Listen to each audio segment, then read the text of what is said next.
All right, hello and welcome back to Archaeology with Flint Dibble. And I have a special guest with me, Maia Lee Chin. And she is a former Latin teacher, current author. She has this awesome new book, etc., or etc., as probably most people would say it. And it's phenomenal. So we're here to talk about that. And I'm really impressed. It obviously you did the author, and Marta Bertello was the illustrator. It's a beautiful, beautiful book. Yeah, so how did this come together? Because it's really, really nice. Yeah, so funny enough, in our pre-interview, we are kind of talking about trolls. I think a lot of the background came from me being trolled. So Really? my yeah, Now I'm so intrigued. Okay. yeah, my senior year of college, I did this thesis on teaching the Iliad to marginalized young students in Worcester, Massachusetts, which is an urban school district. Okay. And so I had a classroom of about 20 mostly Black and brown children ages 6 to 8. Uh-huh, yeah. And we went through the whole things to my college. That presentation was then leaked on Twitter. And afterwards, we had some people who were not super happy about what I had to say about the state of classics. But the bright side was that a literary agent saw, all of these findings that I had and was interested in working with me on making a book. That book still Uh-huh. has yet to happen, but another one of her clients, the illustrator Marta Bertello, was approached by an editor for her web series on Latin phrases. Hmm. And they were like, "We'd love to make a book out of this. Do you know anyone who knows Latin?" And that's how I became involved. Bam, you know Latin. Yeah, exactly. So, thank you to my trolls. Thank you to my haters. That's hilarious because that's actually how I got started was from trolling, the same sort of way with kind of having trolls creating opportunities for me. In my case, it was talk to Graham Hancock, and so it's good to see that there's a positive benefit to trolling. So what was this presentation on? I'm actually really intrigued. Like, I mean, Uh, what was the content that made it controversial? Is what I mean. Sure. I think I've actually still had some controversial moments after trying to write about it. But my project combined both like the field of education and classics. So I was talking a lot about white savior and white privilege, and the lots of different outreach programs that exist in the field of classics to kind of promote the study in marginalized communities. And of course, a lot of these programs, because classics is so white, are run by white people. Hmm. But there are certain issues that can come along with that. And so a lot of my research dealt with um, identity in a way that was not palatable to not only the kind of like white supremacist type classics people, but also a lot of the people who are interested in DEI work in classics. Okay. Because ultimately, I posited that these outreach programs are not doing much good.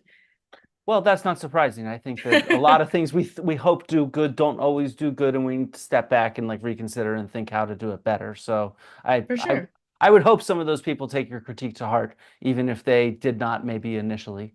Because yeah, I can see how that happens. And yeah, in many ways, my trolling also came from mentioning white saviors in a very different context, but in the idea that this lost civilization that some people posit is responsible for indigenous monuments all over the world.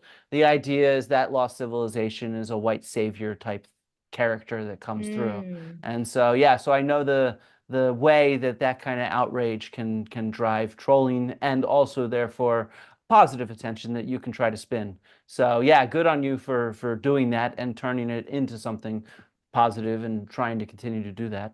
Um, Thank you. And you as well. yeah, I mean, look, hey, look, Gotta do what you when gotta life do. gives you lemons, speaking of Exactly. phrases, you gotta, and these kind of phrases are good. So look, I found this book to be really fascinating. It literally arrived yesterday, so I've only had a chance to read it quickly, and it is No not the worries. kind of book that you read quickly. It is quite, how many words did I'm amazed how much you packed into so little.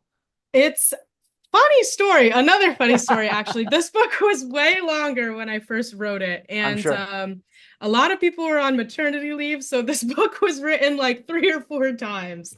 So originally it was between like 50 to 60,000 words, which is quite a lot more than it ended up being. Yeah. And my editor came back from maternity leave and she was like, we have to do this again. Like, so she had me cut each phrase was about 1,200 words, and I Okay. cut them down to 300 words for each phrase, Wow. which was Yeah, painstaking. that's a lot. Yeah. But So there, you fit a lot in there, I have to say. thank So you. just so people have a sense, how many phrases did you choose in the end? So there's 50 phrases 50 phrases. So it's a total. series of 50 sort of short Latin phrases, and then followed by sort of not an essay, that's not the right way to put it. And I don't know how you Yeah, put it. I A don't know, like brief a short, description yeah, of its context. context or Yeah. why it's interesting, where it comes from, who it's talking about, or whatnot. And so like the first one I love as an archaeologist. I mean, come on. Exegi monumentum. I teach Latin or I've taught Latin, but I don't do spoken Latin. So you can correct Neither my do I. Don't, pronunciation. you're in safe Okay. hands here. But exegi monumentum aera perennius, so I erected monuments lasting longer than bronze. And so when you think about that, it's a really good way to start a book because I think you want it to last, hopefully longer than bronze. And you Yeah. even go through and describe how bronze gets melted down, and that's why that's what that phrase is talking about. Bronze gets melted, recast, while a monument in stone oftentimes does not have that fate. Though sometimes they do. Have you ever been to Greece or Italy?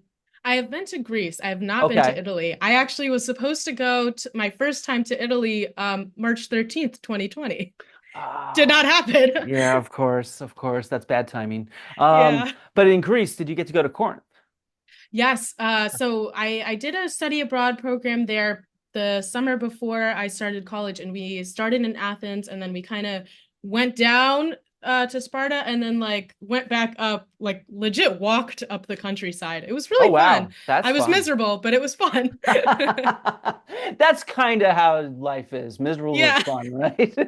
But yeah, so all this marble in Corinth, it was melted down to make this wall across the isthmus that connects the Peloponnese. So it sometimes happens with monuments too, not just bronze.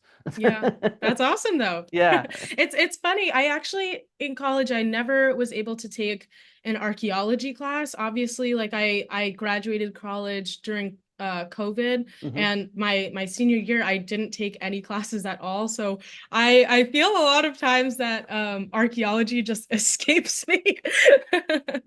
Well, But yeah, you still have a lot of your life left to learn for some. sure. Come For on. sure, for sure. It's not just what you learn in the I four hope. years you're at university. So, Definitely. yeah, Definitely. life is richer than that. So you'll get back to Greece, you'll go to Italy, and you'll see some other places of the world, I'm sure, which all have really cool archaeology, except for Antarctica. There's not much there. There's a little bit, but so okay. So what was you have a kind of narrative to it. How would you describe the narrative to the book? Yeah, I mean, so I love that we obviously we start with the first one, but I'm gonna jump to the last one. I think Okay. they're really connected. So we have this preservation or loss of memory in the first one, and then the last one Yeah, is okay. Damnatio Memoriae, where we have like the destruction of memory. The time that I was writing this, I had just um obviously finished doing this really in-depth research on the Iliad, and I was obsessed with this very like cyclical way that the story went. So like in book one, we have the kind of hostage situation, and then in the last couple books of the Iliad, we have the returning of Hector's body. So we have these very like cyclical themes that go back Hmm. and forth. I always forget if it's synchesis or metonymy. I always forget which one's which. I'm not a But philologist. You're fine in my whichever book. one it is, whichever one it is, I've always been really interested in structuring stories like that. And Okay. then of course we have Ovid and his Carmen Perpetuum in the Metamorphoses.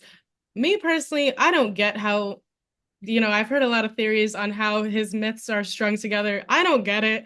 I'm not the one to explain that. Like I'm sure there's some loose threads, like a word here and a word here that could, I'm like, I don't know. That seems kind of tenuous to me. But for me, in my book, I did it very thematically and very like content based. So, the first time that epic is mentioned is when you hear all about the Iliad, the Odyssey, and the Aeneid, and how these like really impactful stories. And then, the next time epic is mentioned, I don't have to mention these foundational characters again, and I can go Yeah, more in exactly. depth. And so again, back to how you were saying, I was able to go super in depth, even in such a short amount of time. It's because a lot of these phrases are building off of each other in a really intentional way in like the order that I presented the information. Yeah, and I could definitely see that coming together because I was also sort of confused. I was like, there's an order to this, but it doesn't make sense, but it has this very satisfying way of flowing. And that's cool because I mean, I don't know what you learned Latin from, but I did Wheelock in Mm. undergrad, and you have these sort of phrases at the end, the Sententiae Antiquae, which of course Joel Christensen's blog is named after. And so there's this habit in teaching and learning Latin where you have these kind of disjointed sentences and you're like, how does this make any sense? What the hell is the narrative to this? And so yeah, I think yours didn't have like it wasn't like reading a story where everything's super connected, but there was this sense that like to me, you mentioned memory. That was something that came throughout. There was this concept of memory, and I really sort of appreciated it in that sense. It was something that really I could latch onto as I read it, and it seemed like you were almost remembering what Roman culture is like through these phrases and through a little bit of teaching and context around it. Exactly. I think that and I talk a little bit about it in the introduction. The first time that I really read like a Latin text was Caesar's De Bello Gallico when I took Hmm. AP Latin You said you in hated high it. school. Yeah, I hated it. I did not understand it at all. Kind of like how you're saying, it didn't feel like a narrative to me. Like each sentence had nothing to do with the last sentence. And I think too, part of it was that I wasn't the strongest at Latin yet. So like it was the first time that I really had to like both translate and comprehend and have all these different skills at the same time. But to me, it just didn't make sense. One sentence could be completely disjointed from the next, and I didn't connect any of that in my mind. So, Hmm. when we had those quizzes of like, oh, what happened in De Bello Gallico, book five? I'm like, I don't know. Caesar did something and Like he they kept I referring just to himself in remember the third like person. the I remember the chariot and they had the spikes on the chariot. Like I don't know. It wasn't interesting to me. But then the next semester we did the Aeneid. And Okay. I'm not really a mythology person, but it was a real story that I felt really connected to that I was just like, oh my gosh, like this I can understand. Poetry, I get. Like this is something that I feel. Like I'm right there with Aeneas escaping. Like I feel Hmm. it. And it was hard for me to do that with like people who are actually real. So like in my process for the book, I, had to kind of get into these characters' mindsets of who is Julius Caesar? I don't relate to him at all, but who is he and how can I embody that in the book? Yeah, Um, and I think that's something that really came across. I mean, to me, I could see, I mean, look, I'm coming at it from a different perspective, studying and teaching this stuff. But as a teacher, I could see this being extremely useful. Like one of the first courses I taught at Cincinnati when I was still a PhD student was Roman civilization. And so, you're trying to get across what is Roman culture, how do the Romans think, and how can we see that in their literature and their history and in their archaeology. And I thought that this book really captured that really well. You were able to, I mean, with your own voice, I don't want to diminish your own voice, which you had, but you were able to get across the way that the certain aspects of Roman culture, uh, how it's expressed, let's say. And so I could see this being very useful for assigning snippets to students on different things in that kind of context. for sure. I think that too, um, the reason that I had so much difficulty connecting with like Julius Caesar and Cicero and even Augustus to a certain extent is that there are these like huge, larger than life, like, and memory plays a large part of that. And, Yeah. the reception of their characters, and of their legacy. It's very, very like focused on war and violence and chaos and cruelty. And I think that makes a lot of sense because they were all of those things. Hmm. But the parts that I was more interested in and the parts that made me feel like they were actually real people that were three-dimensional, and like did stuff and lived, were the softer parts of like moments of tenderness and moments of humiliation. Like there's Teneote Africa in the book, which is what Caesar says when he falls on the ground. So I tried to Wait, choose wait. phrases. That's a good Oh, story. Expand it a little for people. oh, sure. So Caesar on his campaign in Africa, like falls right on the ground on his face in front of all of these soldiers, and very embarrassing. He's like supposed to be this all-powerful guy who's like descended from gods. And he says he does something really brilliant there, and he says, "Teneote Africa." I'm holding you, Africa, which is supposed to essentially mean like I meant to do that. So he really turned around the situation I'm picturing a quickly. politician like Trump doing this, like Yeah, no, Trump exactly. slipping and and then he hugs the American flagpole, Hmm. that He kind just of thing. loved it so much. Yeah, He's giving it a exactly. big old hug. Exactly. But you see these like moments of vulnerability in these phrases that I think are not found in a typical phrase book where the narrative arc might, be something a little bit different. Yeah, and I thought you did a good job with that with enslaved people as well. I mean, one of the things that, especially when I was younger and, slavery was taught 20 years ago, and it's just like, no, Roman slavery is not so bad. So many of them get freed, and it's like, it's nothing like modern slavery. And it's like, are you kidding me? These people are 100% enslaved and forced to do all kinds of terrible things in a sense. And just because, as an archaeologist, the way I think about it and why we're so biased is because the Romans freed many of their slaves. We have all these manumission on gravestones and stuff like that. And so that aspect of slavery, say the positive aspect, if you want to call it that, is very visible. While the Mhm. negative aspect is not very visible, it's sort of brushed away. And I thought you tackled that well in the middle. You had a few quotes on slavery. Yeah, thank you. I really respect, I'm not sure if you've heard of Professor Kelly Dugan. She does a lot of work on the portrayals of slavery, Hmm. of ancient Roman slavery in Latin textbooks. And so I really leaned on her work there. I think too that this is where like my identity as an author was really important. Like I have African American, like in my background, like my mom's side has this history of African American slavery.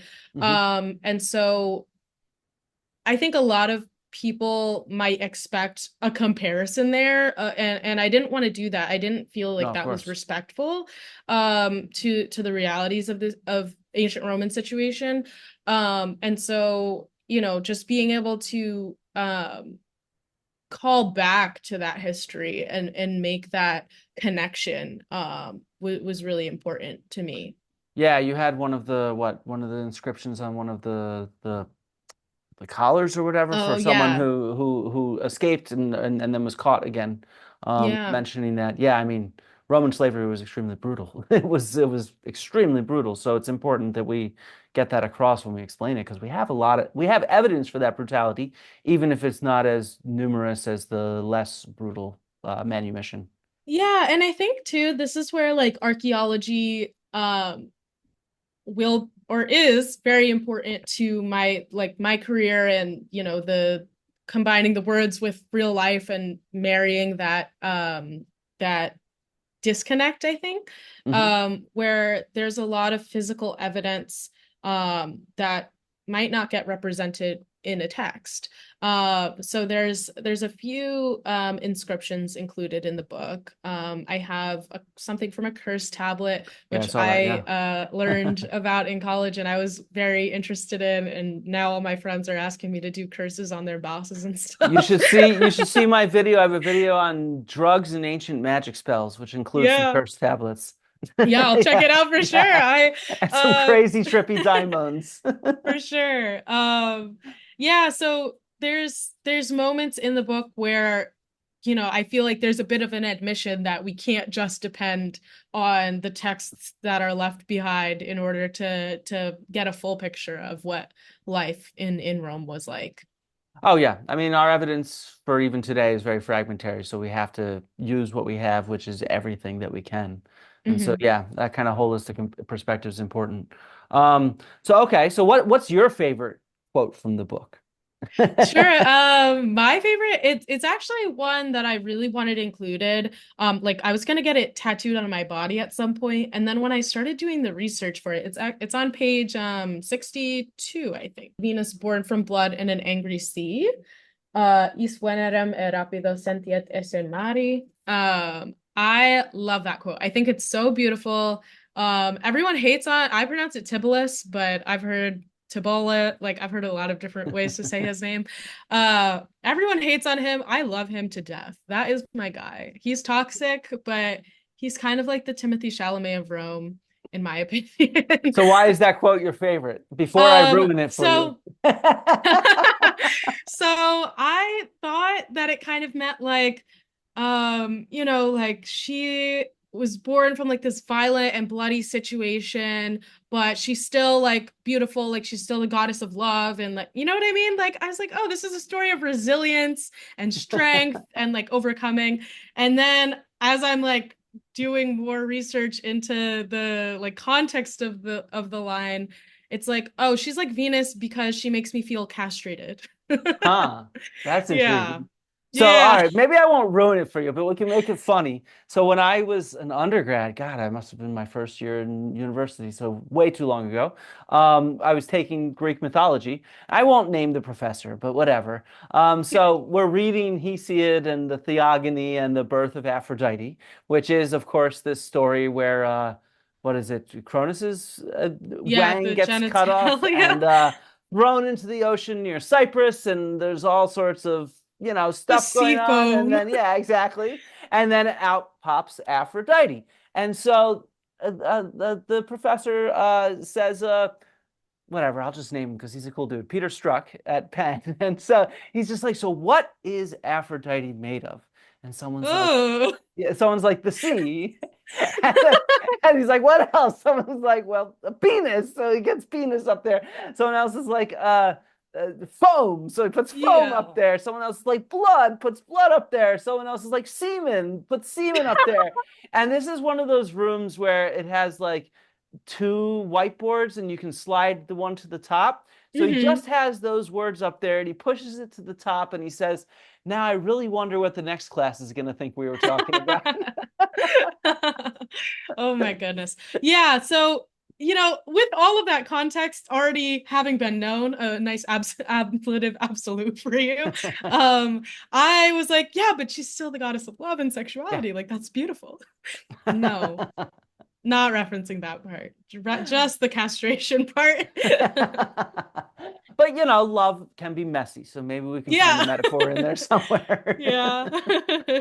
Hopefully not too much castration in most people's relationships, but I don't know. I'm not going to judge. That's not my business. And then I don't know what else struck me. There's this kind of there's a lot of obsession with death in the Romans, isn't there? Yeah, I mean, I think again, it all goes back to, and this is why I started with memory. Like they Hmm. are obsessed with the ancients and like keeping their legacy. And, I think death plays on a lot of that, where Okay. theoretically you're gone. Like you have nothing else to say for yourself. You can't say anything else. And so everything that you've done, the summation of your life, whether or not it's remembered, is going to be super important. And so, this is where we get these beautiful statues. This is where we get these works of literature that take entire decades to write. So yeah, I mean, I think it's a similar well, maybe not. I was gonna say that it's we have a similar anxiety. Hmm. But I think now that everything is digital, we think of it as so permanent, but then we see these huge repositories of data just being wiped out Yeah. because a crazy billionaire takes over a website or like someone stops paying the bill. So it's interesting. How are we as the modern day going to create these legacies to be remembered in the future? I think about that a lot. What are we going to be remembered by? Yeah, I think it's important. And I actually have the opposite perspective of us. I feel like we just don't care most of the time. Like so much of like our online culture is so very in the moment, right? Mm, And so things, the news cycle just moves so fast. I mean, one moment Trump gets shot at, the next moment Harris is our new elect for the hmm. Democrats, to the next moment, it's just one thing after another. And I feel like we're really bad at remembering stuff these days because we have such information overload. For Um, sure. I think you're right too. And from an archaeological standpoint, like we have these materials that are gonna last way longer oh yeah. that and like take longer to break down. So maybe it's not as much of an anxiety anymore because we have like this false sense of permanence. I'm not sure. And maybe it's different for people that are getting older. I mean, my dad certainly started thinking about more of it in the last, what, 10 years of his life or so. And so, so maybe I'm just not quite there yet. I'll get there sooner than you, though you seem to already be thinking about it. Are you okay, Maya? No, I Yeah. actually, this is crazy, and I have never been able to say this in an interview because it's like so random. I'm a victim of 9/11. I've been What thinking of death happened? my whole life. What happened? How are you a victim of 9/11? I was there. You were I was like in New York, you mean? Yeah, I was at the dentist in Soho. Ah, Yeah, okay. so I am very lucky. I have a host of health issues from the air quality. So I don't know how that affects my my outlook on life. But I'm thinking about it. I'm like, Yeah. I'm not scared to die, but I think that, you know, I I just think about like what people will remember me for. Yeah, and I mean, look, I mean, that's the whole point of memento mori is to take joy in life while you can, right? And so Yeah. that's the idea. And I mean, I've had to live this. I've been dealing with melanoma for the last few years. In fact, Wow. some of this gave me flashbacks to the last time I taught Latin, where it was in 2021 and it was COVID. So I was hired by Dartmouth College to teach a study abroad to Greece in the Ooh. third term in the spring. But literally the week after I signed my contract, that study abroad was canceled because of, the world was shutting down. This was like May of 2020 when I was hired. And so obviously I had other teaching and then they invented some stuff. But one of the things they invented was Latin. I taught Latin 2 in the spring of 2021, but the week before that spring term started, is on quarter systems, I was diagnosed with melanoma in my arm, right? And Wow. I had surgery, and it was this type of melanoma where they had to remove a ton of skin. And when I, sorry, this is getting long. When I woke up from at the No, no hospital, worries. my hand was giant and purple like a clown hand. And Oh my they had gosh. removed so much They skin near my wrist grafted? that like no, they just it was so tight that my hand could get Oh. blood, but it couldn't drain it. So they Oh. removed a few stitches in the middle before I left, and it was this open wound, and it was still had problems draining. So I had to like teach with my arm. I was all over Zoom, but Uh-huh. I was like this teaching with my arm up, and I had it off camera, of course, Oh my So gosh.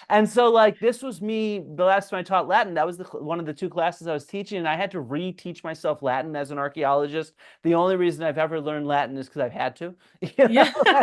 I feel that. So I had to learn it, and then I had to relearn it to teach it the first time. Then I had to relearn it to teach it the second time.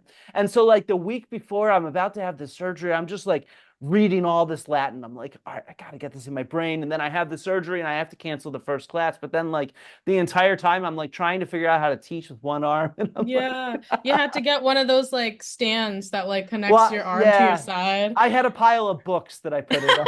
Yeah. Innovative. Exactly. That's what academics do, right? And but this is giving me flashbacks. I'm like, Latin. Oh man, I that know. was a Well, nasty surgery. do you find that Latin is like easier for you to pick up, kind of like muscle memory, or is it kind of like a workout?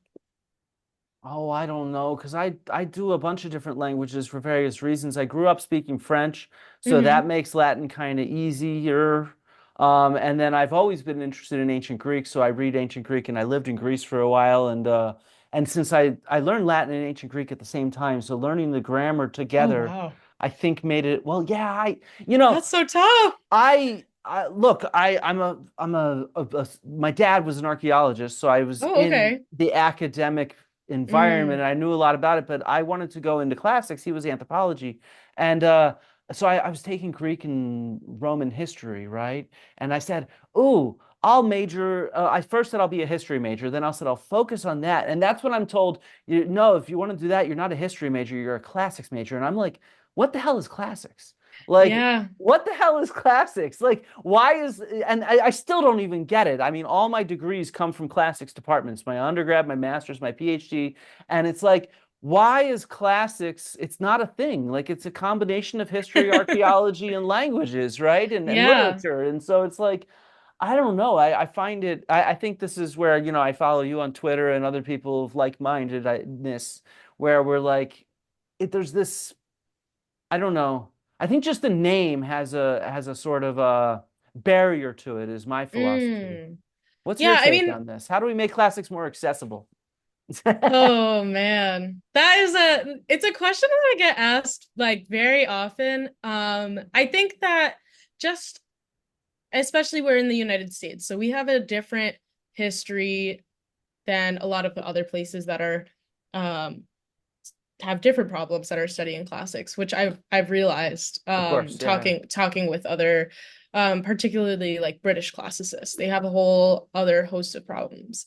I think just given the history of public education in the United States and Latin, as well as the history of slavery and Latin. It just it makes it so hard. There's so many different barriers. I was lucky enough to be, let me not even say lucky, I was privileged enough to have access to Latin in my public high school, which is not something that a lot of Black women have access to. Of course. Just to be frank, I don't see that changing anytime soon. I think, the the barrier is not just, we have to get this in schools, but we also have this dual challenge of trying to prove that, this is still needed. Hmm. Um, it's hard to be it's hard to be hopeful. I wish I had something hopeful to say. I had a lot of Latin teachers come to another event of mine. And it's nice to be able to talk to you about this. Maybe your audience is not necessarily in the field, so this might be crushing to hear to No, I don't think hear. they'll be crushed. Uh but they asked me like, how do you get kids interested in this? And I don't know. I don't know if that's the right question. I think that, we are interested in it. There's clearly something there. Yeah. Um, I actually I have absolutely no idea. I've never personally had an issue getting someone interested in Latin. It's more the like what now? Like there's no infrastructure for people to be able to do this as a hobby. There's no infrastructure for people to major in this in college and then have a job that's not being a Latin teacher after, which of course are things that we haven't needed to consider because we went into academia. But yeah, like there's a pipeline problem, there's a Yeah. marketing problem, there's a problems everywhere. And that's what my Yeah. research ultimately was, and why I'm not in academia anymore. And I mean, I think that that's where writing books for the public is important. I think that's where doing things like YouTube is important and other kinds of engagement online or in print or in whatever. Because like you said, I think people really are interested in this stuff. And I think you hit on the other key problem. I think it's not a problem with interest. I think it's a problem with institutions and Mm-hmm. what they prioritize and what we Mm-hmm. think that students are supposed to get out of an education. And 100%. it's that's the issue. People say, well, oh, they're getting trained to be a Latin teacher. No, screw that. They're getting trained to think about people around them and to be able to think critically and to be able to think specifically. Learning languages, for example, trains your brain in a different way. Like, and that can be with any language, of course, but reading literature and the history and the archaeology from people long ago can give you empathy and a different approach towards the world around you. And to think that education should be about job training is really depressing. And, Mm-hmm. Mm-hmm. and I don't know how to win that cultural battle, but that's No. obviously the cultural battle we have to win because if education is just about training people for jobs, then it's no longer education, it's training. Yeah, I mean it's funny. You say we have to win because I have kind of a controversial take on that too. It's like, do we have to? Like, this is something that I said in my response to the Latin teachers who were asking of me about interest, and this is my very, very cynical response of I feel like Latin programs at this point have become a little bit of an MLM where like we're teaching these kids to love Latin so that they can go to college to major in Latin. And then when they're in college, now they're being taught to be Latin teachers. And then now they have to teach the next generation so we can keep this alive. Like, is that the point? Is that our entire goal? I guess going back to the memory thing, like, yeah, maybe it is. But if it is, then we have to be like really upfront about that in a way that I don't think we are being. No, and Me I think we personally, I feel like this is, I love it. I love it so much. I'm so passionate about it. Ultimately, it's a hobby for me. Like, I haven't been able to, I didn't succeed as a Latin teacher for whatever reason. Um, I'm not an academic. I don't know. I guess we could argue about whether or not I am considered an academic, but I was able to turn something that I loved into this, you know, and yeah. it was a practice of empathy. It took a lot of work, and it really taught me that it takes a lot of work to have empathy for people that you're never going to be able to talk to, never going to be able to meet, never going to be able to like have a sit down conversation with. So yeah, people ask me all the time, like, who's your favorite character? And I have to sit there and defend Achilles somehow. It's like it's like a version of Achilles that does not exist in the text. Like these are all like I made up things about him essentially. Yeah, I have to defend Odysseus, and that's hard too. Oh man. You can't even defend Odysseus to me. I could defend Odysseus if I tried. Maybe, maybe. He's not all bad. I mean, but that's the problem. I mean, and that's kind of why I think that empathy is key because none of these characters from the past are very good people. They're mostly like No. rich men who are assholes to people around them. And we live in a world where there's still rich men being assholes to people around them. And we live in a world where, look, nobody's perfect either, no matter what you are or who you are. And so I think that's a key thing, lesson that we can try to share with our students is, yes, we can judge people in the past, but at the same time, it's not like we're, I don't know, it's not like we're punching them in the face. Yeah, for sure. And I mean, it's very hippy dippy. But like when I was a teacher, like, and while writing this book, my whole thing was like, I'm learning love. Like I'm like That's a like little hippy I'm dippy. like but it felt real though because like whenever people would ask me like what is it about these topics that you that like I don't know. I'm like, I love it. And like, I feel like I'm a part of something bigger when I'm reading these stories. Mhm. Actually, and I am actually a part of Of something course you bigger. are.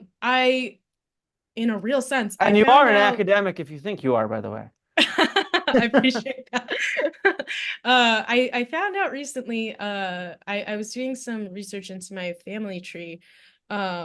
And I found out that on my mom's side, my African American side of my family, that my fourth grade, like that generation, four generation or five generations, I guess, behind me were some of the first African Americans to go to college in the Aha, United very States. cool. And so what that means, because there were these entrance exams for Latin and ancient Greek, is You that say they must have known some Latin and ancient Greek, yeah. my ancestors were some of the first, perhaps only African Americans at that time to know Latin and ancient Greek. And so when people ask me, why are you doing this? It just feels like it's in my blood. Like I'm like continuing this centuries long tradition, even though it was broken for a couple centuries in between. Um, this tradition of Black classicism in the United States. And I feel like that's something to be proud of. Oh, 100%. Um, again, still feels like an MLM, but But I mean, look, I actually think that a lot of it, and look, I don't have a secure tenured job either. So it's like I think a lot of what we have to bring to what we do in terms of teaching, in terms of engagement, in terms of research. I mean, these days with the contraction of academia, it all comes down to passion. And hmm hmm that's how I get students excited. It's how I get people watching this YouTube channel excited. It's you're trying to show people why you're interested in it more than anything else, and then that's infectious, if you see what I mean. And I think it's a problem. Like I said, I think there's real serious institutional issues, which then relate back to political issues, of course, because you say it's an MLM. I don't see it that way. I see it as Latin should be available for everyone who wants to take it. Sure. That's an ideal world, obviously. So should more languages, not just Latin for sure. But we live in a world where we are no longer giving that kind of priority to education. And so that's why we're Exactly. seeing this not available. And Exactly. and so like people like you and me, what we do in response to the fact that this fields are contracting is we have this passion and we go out and we share it, right? Hmm And I think that that's extremely valuable, especially if we can do so in a way that's very accessible. For And sure. and that I think is the key here. And I think so. Yeah, that's what I wanted to ask you. We talked about accessibility in the field, but what about how did you think about making this book more accessible? Because look, I mean, let's be honest. I mean, maybe my perspective's wrong. I'm older and I'm a white dude, but like I tend to think of classics as and even people of color think of classics as that's for white dudes who are into boring Roman shit, right? And Yeah. so how do you make this more open and accessible for different communities within your book? Yeah, I mean, I think that the boring Roman shit is like when people think of like the military and like the violence and the imperialism and like, yeah, that's boring to me. Like that's the same old shit that's happening now. Yeah. Um, obviously still needs to be known. So that, Hmm. we don't repeat the same mistakes, yada yada yada. But I think that people think that that's all there is. And Yeah. so this book is making sure very very painstakingly to include these stories of women, of enslaved people, of queer relationships, Hmm. that a lot of people don't even really know existed in the ancient world. Which that So one that surprises me. Like I like know.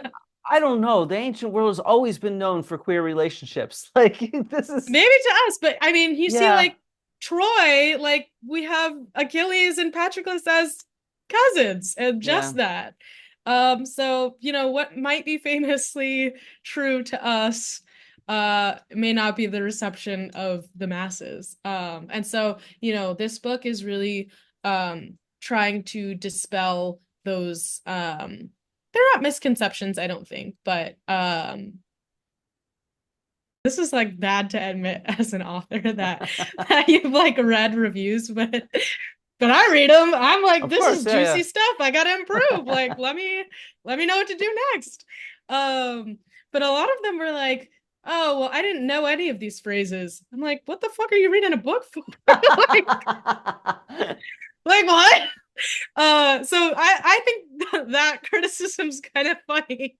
Wait, that was a Uh, criticism? Wouldn't you want to learn new phrases anyway? Yeah, I don't know. I don't I know. guess this book is not for them if they And want to. some of these phrases are really popular phrases, Yeah. like the We die got is Carpe cast by Diem in there. Julius Caesar, carpe Yeah. diem. Like these are like, they're throughout pop culture, even some of these. Yeah. Yeah. Yeah, and that was another reason why it was important to include like an index and a bibliography.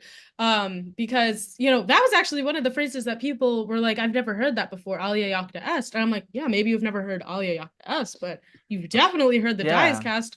I just watched the first episode of Lost, and they said it like 5 times. Yeah. um, so you've definitely heard this. So the index is important because it includes both the English translations as well as the Latin. Okay. So you're able to search things up if you have a certain interest in Kleos. You flip to the index, you can see every mention of Kleos or honor or whatever, glory. So yeah, that I think that's a funny review to get. But I guess usually a lot of these phrase books, a lot of the comps, as they say in the publishing industry, are very common phrases, like more legal stuff, more like quid Huh. pro quo, that kind Oh, of I see thing. what you're saying. Yeah, like Latin terms we still use in everyday Exactly. speech. I mean, that's the Yeah, so title this at is Kettering. not a dictionary. This is not a dictionary, just to be No, clear. no, it's a journey through Roman culture. Yes. Yes, in an accessible and fun way. So, any last words? Do you have any good reviews you want to share? Um, Don't just I share the mean, bad. Come on, we want to get a few people to buy some of your books. Like the I one think that, person still the listening. illustrations are gorgeous. Like They are, they yeah. are really, really creative. If you hate my words, at least you have pretty pictures at the end of it. I don't want to say, like I'm not gonna extol the goodness of Here, my this was words. one of my favorite ones, was the Yeah, holding I the love ears of that the one. wolf. And Yeah. which are great. Yeah, I'm holding the wolf by the ears. Yeah, exactly. Which is like you can't let go, you can't hang on. What are you gonna do? Yeah. I will Yeah. say not just the illustrations. I will say one good thing about the book, like the writing itself. Um, again, back I to don't know. that I part. thought that part wasn't as good. And that's fair. That's totally Yeah. fine. I understand. I meant I'll the take that. Latin. I meant the Latin. The English was fine. But I will say that I haven't seen a lot of other books do the Carmen Perpetuum, where you have this like very this orderly, this placed orderly thing. So like if it's not chronological, so if that's something that you want, you're not gonna find that here. But if you want to learn through themes and through content that connects to each other, you're going to be able to pick that up really easily here. You're going to be able to tell multiple stories about wolves. You're going to be able to tell multiple stories about the pomerium. Like, so thinking about Rome through these big overarching themes, you're going to find that here. Yeah, no, I agree.